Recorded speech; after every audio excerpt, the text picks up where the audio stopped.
atambule n'okwebuuza. Bw'otambula n'okwebuuza kikuwa okutunula mu nsobi z'okoze ate kikuwa okuyiga kikyo oyagala okuyiga kubanga ekintu oba okyebuuzizza. Naye nze neebuuza amagezi ganzizaayo emabega simanyi oba naafuna be tukirowooza ffembi nga nze bwe nkirowooza okusinziira ku bintu byonna bye tuwulidde okuva Katikkiro Walusimbi ng'alidde obwakatikkiro n'afubutuka n'aluvubana okunona ku biliyoni 2 bamuweeko miliyoni 3.5. Bannanga Abaganda ogwo gwali musaala gwateesezza ne mukama we Museveni. Omuntu mukola entegeka ne muteesa kinze ngenda kukizannya bwenti. Gwali musaala ogw'okwokya amasiro.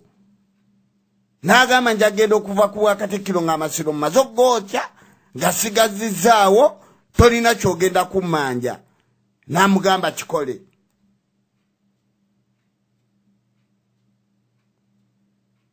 Ku bintu byonna ebikoleddwa Obuganda bye tulabyeko nze ekirowoozo kyange gye kintwala. Omusajja yafuna omusaala gwe.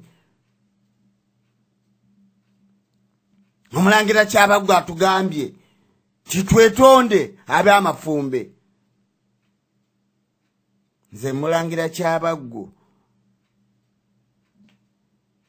kubanga bw'oba otutadde mu musango ogwo ffe tugamba nti ab'amafumbe ffe tujja omuggyako omutwe tetwagala wammamba tetwagala ki ekibonerezo ekyo kijja kuba kituvuddeko. Twagala omuntu agenda okubeera ku mulimu ogwo nga wafumbe. Ffe tulina okumwettira oyo. Go ge mazima. Ekikaya kiyira kalimbwe.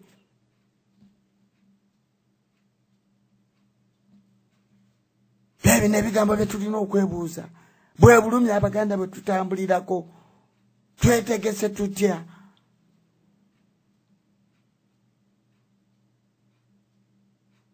Ffe Abaganda tukyali mu kozi eya Buganda kubanga gwe mulamwa gwe tuliko ogwa Namaddala.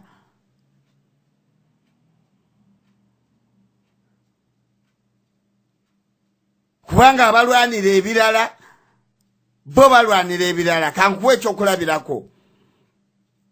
Gwali mu Uganda alwanira Uganda. Ekyokulabirako kyangu nze bwe nkiraba. Ali mu Uganda ng'alwanira Uganda. Kino ekyokulabirako njagala nkikuwe. Senga Museveni akuwa federo oyinza okwekwasa alwanira ebbali n'ogamba nti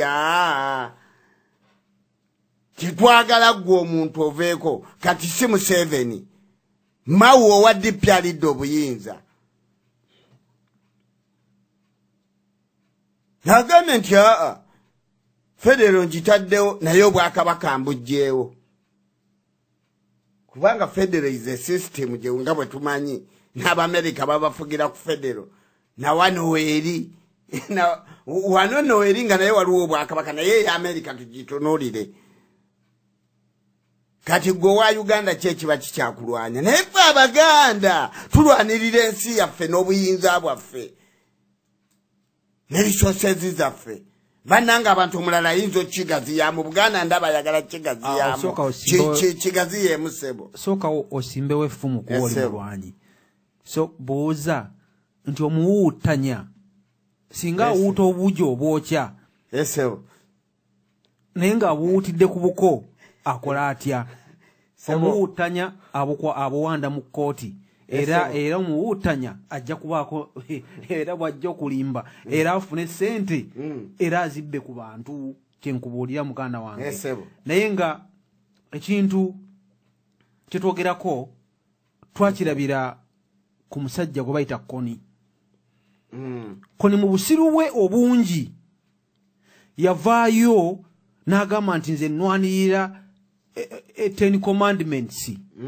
Mu busiru bwe obungi munansonyiwa nkiddamu kubanga ne Bayibuli etugamba okulangira Setaani abazze okuttisa abantu be nga Jomo Kenyatta yakugamba nti omuzungu yatuleetera Bayibuli n'atugamba nti muzibirire tusabe. Agenda tumala okuzibiriza bwe tuti nga tumaze okugamba amiina nga ffe tulina bannakenya tulina Bayibuli mu ngalo ettaka nga ligenze wa muzungu.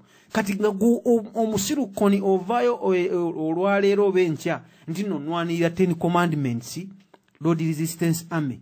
Vaayo ogambe nti nze Koni nnwanirira ttaka lya Kyoli. Vaayo ogambe nti Buganda Royal Army nti buli mwana yenna Omuganda azaaliddwa. Kobeere bakuzaalidde ku lukalu ki oba Japan oba bano abagenzi okulwanira e Iraq nga baleseeyo abaana. Bali mu ggye lya Buganda Royal Army olina okulwanira Buganda. Tudde ku mulamwa tubuulire abantu baffe tubagambe babe bakkakkamu bawulirize babuuze ebibuuzo kubanga ntujja okubuuzibwa ebibuuzo.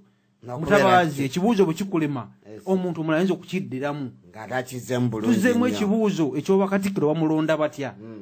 Ffe nga bwe tumanyi ne tukirambulula naye ate ne wavaayo omukubi w'essimu n'akyongerako n'akittaanya ekibuuzo ne kibeera nga kyonna kyonna kimere ekyaffe n'agamba nti sebo genda mu maaso mwana ggwe.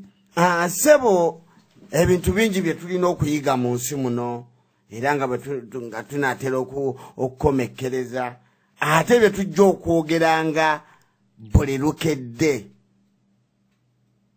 kubanga giyite Bayibuli giyite Kulaani esinzira ate nno yo yasinzira naye akati ffe gye tweyongera okubeera nga tubonaabona tulina okufuna ebintu ebyokulabirako bye tuba tuvuddemu emabega.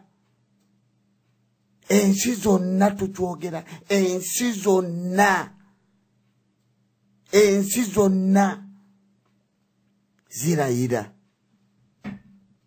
ku mulimu gw'oyinza zirayira ne President Obama yarayira naye nga constitution eri eya America ensibe bamugamba leeta byoleeta ate nga tomaze obbikkiriziganyako.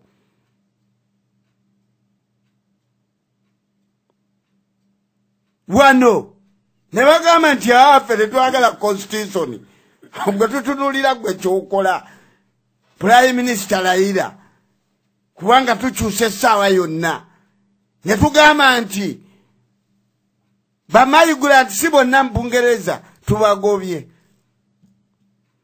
Bakikola abazungu